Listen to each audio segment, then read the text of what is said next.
олон ганц эвэрттэй болохыг ерөөе.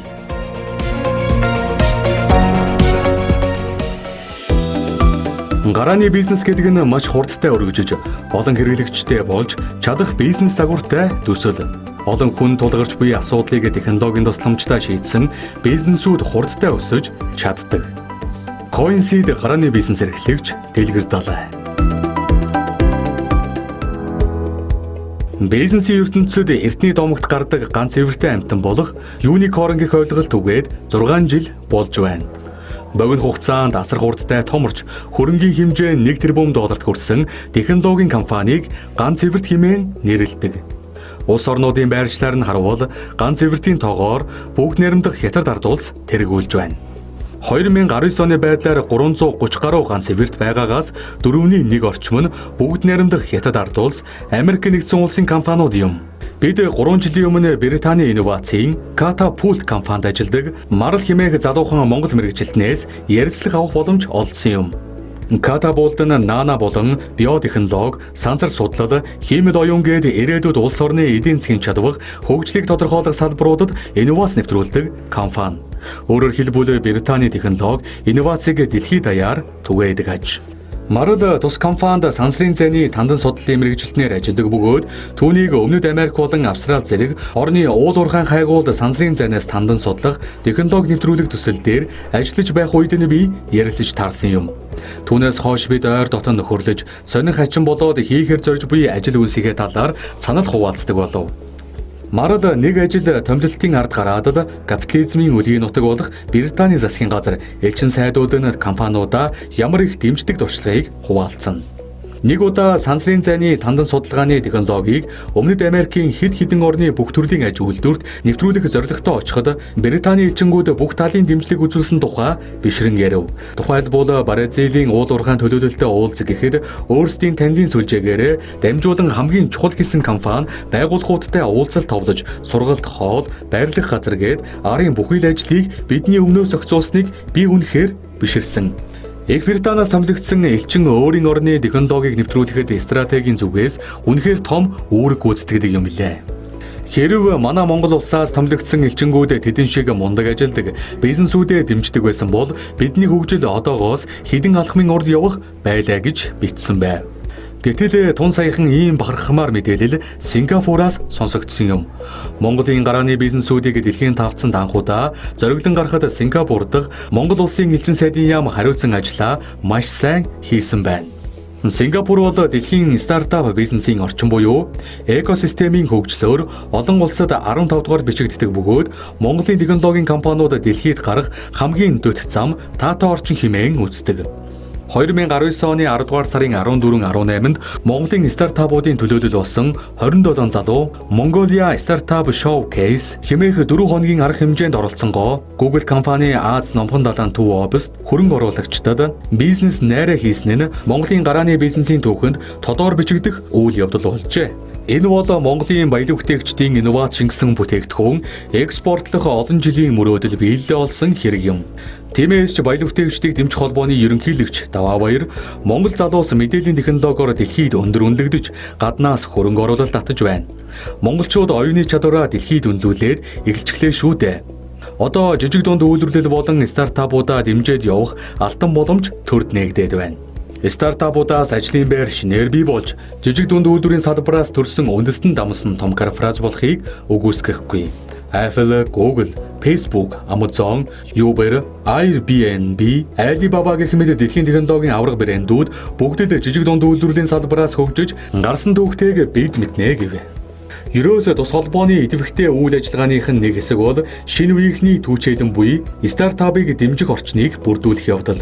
Баялаг бүтээгчдийг тууштай дэмждэг, масс телевиз ч мөн технологи суртай залуу үеийнхний дэмжихээр стартап цуврал нэвтрүүлэг бэлтгэн хүргэж байсан нь өдгөөж захим хутаст бий.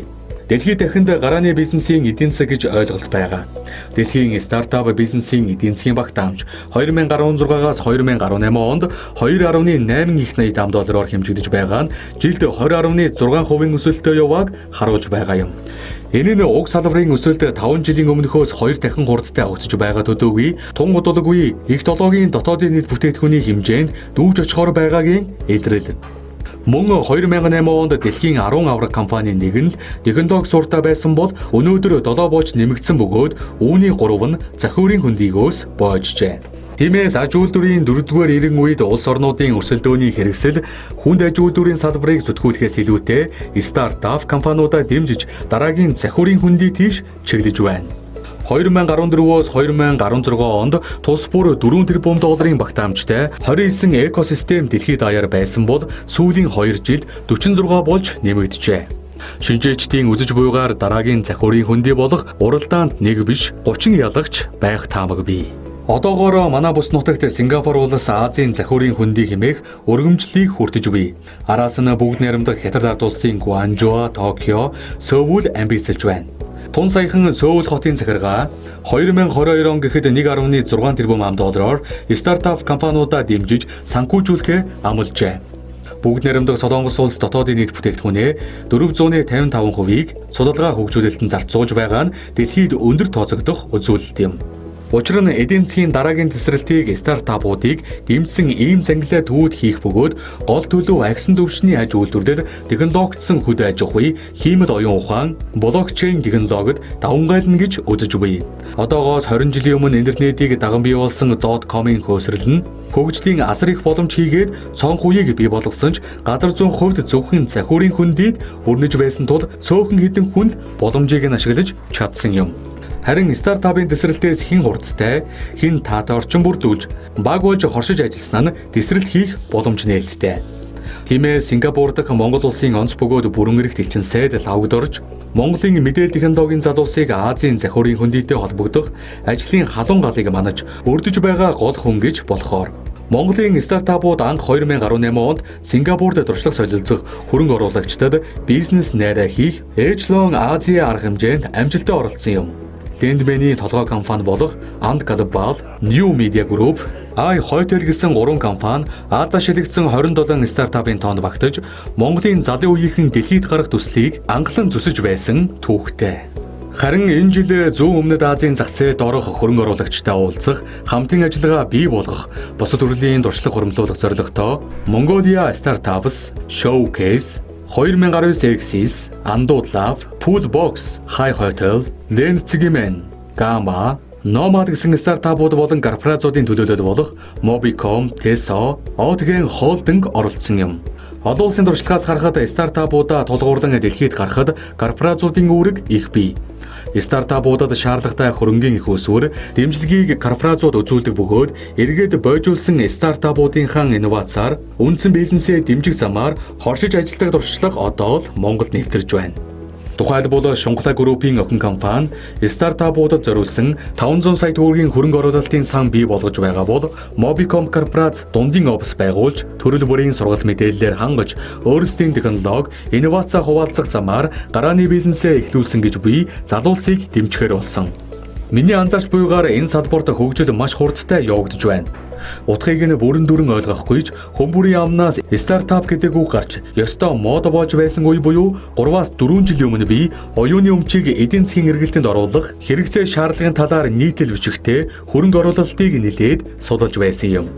Тэгэхэд үндэсний томоохон компаниуд стартапуудад хөрөнгө оруулах талаар ойлголтгүй, бизнесийн ийм чиг хандлага үнэхээр их өгүүлэгдэж байгаа нь анзаарагдсан. Харин өнөөдөр давхар бүтэцтэй үйл ажиллагааны шатаамжлага хэдий ч олон жилийн туршлага хүний нөөц хөрөн хүчээ стартапуудын хөгжил зориулж эхэлсэн нь яалч үгүй сэтгэл хөдлөж итгэл найдвар төрүүлж буй зүйл билээ. Гэтэл улсад маань стартапуудыг дэмжих төрийн бодлого байдаггүй. 2012 онд батлагдсан инновацийн тухай хууль, эрдэм шинжилгээний байгууллага дэргэдээ гарааны компани байгуулах журам гэсэн хоёр л баримт бичгээс өөр зүйл алга. Өөрөөр хэлбэл технологи инновацийг төрүүлдэг стартапуудыг хөгжүүлэх үргийг их сургууль, эрдэм шинжилгээний байгууллагууд хариуцдаг гэсэн үг. Энэ зохицуулалт нэг талаар үе өнгөрөөсөн, нөгөө талаар амьдрал хизээж хэрэгжиж байгаагүй. Гарааны бизнес инновацид тулгуурласан байдаг нь үнэн. Гэхдээ бодит амьдрал дээр их сургуулиудын бөөрөнд наалцсан биш, чөлөө зах зээл, санаа бодлоо солилцох, хамтын орчинд байгаа стартапуудад хөгжил явагдаж байна. Жишээ нь зах зээлийн үнэлгээ 1 тэрбум $, давсан буюу Монголын анхны юникорн болохоор амбицлж буй New Media Group-ийн Xs платформ гэхэд одоогоор $900,000 хөрөнгө оруулалт татаад буй. Харин их сургуулиудын дэргэдэх гарааны компаниудаас амжилттай бизнес найраа хийж олон нийтийн анхаарлыг татаж байсан жишээг та мэдэж байгаа бол хуваалцсан уу? Стартап нь инновацаас гадна маш их хурд хэрэгтэй. Шин санаа шийдлүүдээ маш хурдан туршиж, бүтлгүүлсэн тохиолдлоо хаяад дараагийн шийдэл рүү маш хурдтай шилжих чадвартай нь амжилт илүү ойрхон байдаг. Тэр хэрээр цаг хугацаа хөрөнгө мөнгөний хувьд хэдэн ч удаа алдах эрх нь нээлттэй байдаг. Сингапурт гэхэд стартапуудын хөгжлийг 2-2-6 гэсэн харьцаагаар хардаг байж 10 компаниас 2 нь амжилттай хөгжиж, 2 нь үлгэн салган урагшилж, харин 6 нь дампуурдаг. Мэдээж дампуурлаа гээд бүх зүйлээ алдахгүй. Харин ч компани дампууруулах зохицуулалтаа хялбарчилж өгснө нь стартапуудын алдах эрхийг нээж дараагийн шинэ боломжийг хурдан ашиглахад нь дэмжлэг болдог аж. Манай улсын хувьд компани дампууруулах үзүүлэлт хамгийн муу бөгөөд Дэлхийн банкны бизнес эрхлэхүй тайланд дурдсанаар энэ жил 180 гаруй орноос 150 дугаарт эренблэгдсэн байна. Монголд гарааны компаниудыг их сургууль, эрдэм шинжилгээний байгууллагын дэргэд байгуулснараа тэдгээр төрлөх мөн чанарыг нь боомлж орхижээ. Ил санаагаа батлах хэд хэдэн аргумент дэвшүүлье. Монгол улсын судалгаа хөгжүүлэлтэд зарцуулдаг төсөв дотоодын нэр бүтээгдэхүүний 0.6% байдаг. Дунджаар улсын төсвийн задаргааг харуул их сургууль, эрдэм шинжилгээний байгууллагуудад хуваарлсан төсөв мөнгөн дүнгээрээ өндөрч тэр их мөнгө багш судлаачдын цалинд зарцуулагддагаас бус судалгаа шинжилгээ хийхэд хүрэлцдэггүй. Мөн төсөл бичиж хөтөлмөрт хамрагдах зэрэгээр гаднаа санхүүжилт авч хийсэн судалгааных нь үр дүн олголтыг хэрэглээ нэвтрүүлэх бодлого хийгээд санхүүжилт алга. Тэгэхээр гарааны компаниудыг хөгжүүлэх бодлого хийгээд хөрөнгийн их үүсвэр үндсэндээ манад байхгүй гэж болно. Нөгөө тэгүүр их сургууль нь өөрөө үйл явц удаантай, шат амжилга ихтэй төрийн нүсэр институтууд. Яс мэлхий шиг удаан амьтны бөөрөнд наалтсан шоргоолт цог шиг нисэх боломжгүй. Жишээ нь дэлхийн 3 тэрбум хүн хэрэгэлдэг Facebook компани анх 2003 онд байгуулахдаа Харвардын их сургуулийг түшиглээгүй. Марк Цукерберг тентхийн оюутнуудыг нэгтгэх жижиг платформ үүсгэсэн асар хурдтай томорч өдгөө зах зээлийн үнэлгээ нь 97.3 тэрбум $д хүрсэн технологийн авраг болсон. Блокчейн, хиймэл оюун зэрэг ирээдүйг зураглах технологиудад хөрөнгө оруулж байгаа Facebook компани Libra хэмээх крипто валют гаргахаа өнгөрсөн 100 зарлал нь улс орнууд дэлхийн мөнгөний бодлого тодорхойлогчдыг сандралд оруулж эрх баригчдын зүгээс ихээхэн эсэргүүцэлтэй тулгарч байгаа билээ. Стартапуудыг их сургууль төшөөлөх нь магадгүй одоогоос 10-аас 20 жилийн өмнө боломжтой шийдэл байв. Тэр үед дэлхий хийгээд технологийн хөгжил одоогийн шиг ийм хавтгай болоогүй байсан цаг. Харин өнөөдөр стартапуудын суурь болсон технологийн боломж улам нээлттэй болж одоогийн нэг цаг 10 жилийн өмнөх нэг өдрөөс илүү агархан болсон мэтийн үед бид хөгжил хөтлөх бизнесүүдэд арай өөр төвшөнд харж бодлогоо тодорхойлох шаардлага бий. Нэгэн үед шин санаа, шин технологи нь оюуны өмч, патентын хуулиар хамгаалагддаг байлаа. Гэтэл тун саяхан Google-ийн толгой компани болох Alphabet болон Apple компаниуд технологиос үүдсэн оюуны өмчийн маргаан хийхгүйгээ мэдэгдэв. Энэ төрлийн маргааныг шийдэхэд олон жил зарцуулж тэр хэрээр үргүй зардал гардаг гэх их сурвалжууд тайлбарлсан байна. Уламжлалт ойлголтоор бол патент оюуны өмч эзэмших нь бизнесүүдэд ашиг орлогын давуу их үүсвэр болж байсан бол одоо нөхцөл байдал 180 градус эргэжээ. Технологийн аваргууд оюуны өмчөө харилцан хуваалцах шийдэл хүрсэн нь зөвхөн дээрх 2 компани биш. Инновацийн их гүрэн Tesla-гийн үүсгэн байгуулагч, гүйцэтгэх удирдлага болох Elon Musk компанийнхоо оюуны өмчийг олон нийтэд нээлттэй болгож буйгаа зарлав. Elon Musk-ийн энэ үйлдэлийг бусдад үе сюрприз барьж олонний анхаарлыг татах замаар маркетинг хийдэг арга барилтай нь холбож тайлбарлахаас илүү стартапуудыг хөгжүүлэх хэрэгцээ технологийн чиг хандлагатай холбож ойлгосон нь дээр болов. Стартапын ертөнцид шин санаагаа аль болох олон хүнтэй хуваалцаж, технологийн түмэн боломж дундаас өөр таарсан шийдлээ олж, эцэг нь үзтэл хамт явах тууштай баг бүрдүүлсэн бол ганц эвэрт болох боломж аяндаа нээгддэг. Удааг хүлээгч шаардлагагүй. Тухайн улс оронд 4-5 ганц эвэрт байхад л хангалттай хэмжээнд хөгжих боломжтой. Манай улсын дотоодын нийт бүтээгдэхүүний 2018 оны байдлаар 12 тэрбум $-аар хэмжигдэж буй. Нэг л ганц эвэр төрүүлэхэд түүнийг дагсан мөнгөний урсгал манай улсын эдийн засгийг өргөөдөл босгоод ирнэ. Аж үйлдвэрийн 4-р эрен үед бид ийм л зүйлийг жижиг дунд үйлдвэрлэл болон хөгжлийн овоо хараагаа болгож бодлогоо тодорхойлохоос аргагүй болжээ. Улс орны хөгжлийг стартапууд тодорхойлж буй энэ цаг үед тэдний хөгжлийг экосистемээр зургалдаг. Экосистем гэдэг нь стартап хөгжүүлэх бизнесийн таатай орчин. Ийм орчныг хөгжүүлэхэд юуны өмнө стартап, венч хөрөнгө оруулагчид хамтын офис цаашлаад корпорациудыг татан оролцуулах, хөрөнгө оруулагчдыг идэвхжүүлэх бодлого хийгээд татвар, хууль эрх зүйн орчны дэмжлэгүүд чухал байдаг.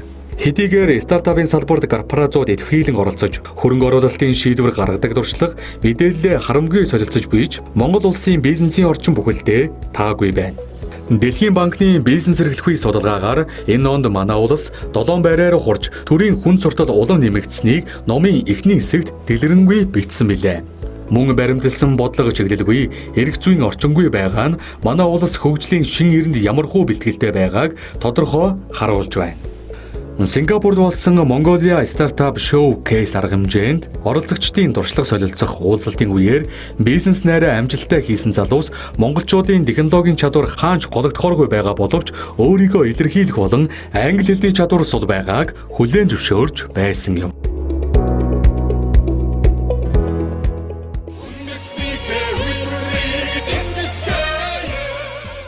Баялаг дэвшдэг дэмжих холбооноос санаачлан гаргасан Бүгдэр жидүү номыг танд хүргэж байна.